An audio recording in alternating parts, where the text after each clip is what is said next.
Welcome to part 1 of how to solve a Slike equation. In this part, we'll cover the basics of the Slike formula and how to identify a Slike equation. So let's start off with a basic question. 3 Slike 3 equals 33. Looking at the formula for this, we'll see it's 3 times 10 to the power of 1 plus 3. So when we pull out the equation, we can just see its basic exponents, multiplication, and addition. Looking at BEDMAS, we start with the exponent. 10 to the power of 1 equals 10. That's easy enough. Now multiplication. 3 times 10 equals 30. 30 plus 3 equals 33. Easy peasy. Now let's show how we got these numbers with the Slike formula. A times 10 to the power of k plus b equals c. Now if I've lost you from this, don't worry, I'll bring you back. When looking at the put together version, a couple variables stay the same. So for example, if we know a equals 2 and b equals 4, then we can replace those numbers in the bottom version as well, leaving us with 2 times 10 to the power of k plus 4. Now for the hardest part and probably the only real challenge with Slike, determining the value of k. K equals the number of digits in b to the left of a decimal point. The easiest way of doing this is to count and add. So if b equals 445, for example, we can see no decimals, so we can easily count them all by adding plus 1 below each digit.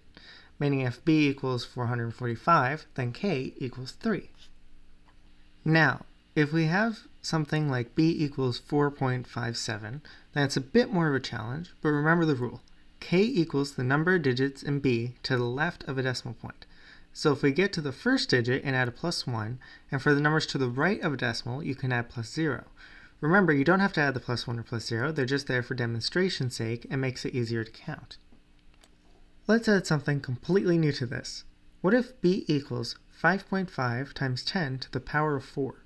There's an easy trick to this, but first we keep using the k rule and add a plus 1 to the first 5 and a plus 0 to the second one, since it's behind the decimal point. But for the second part, it's its own equation, so we can either solve 5.5 times 10 to the power of 4, or for the easiest way to deal with this, instead of plus 1 plus 0, we add however much 10 is to the power of. So in this case, that's a plus 4. This method does require very specific conditions, so it's usually just better to solve for b. Now that we know how to solve for k, we can go back to our example question. 2 plus 10 to the power of k plus 4. Now we can look at 4 and count the digits to the left of the decimal point. So 4 only has one digit, thus k equals 1. Doing BEDMAS again, 10 to the power of 1 equals 10, 10 times 2 equals 20, 20 plus 4 equals 24.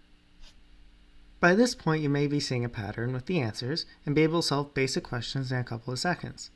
Next time we'll dive deeper into the Slike pool and discover when you will and you won't need to use the formula in an equation. But I'll see you then. Bye.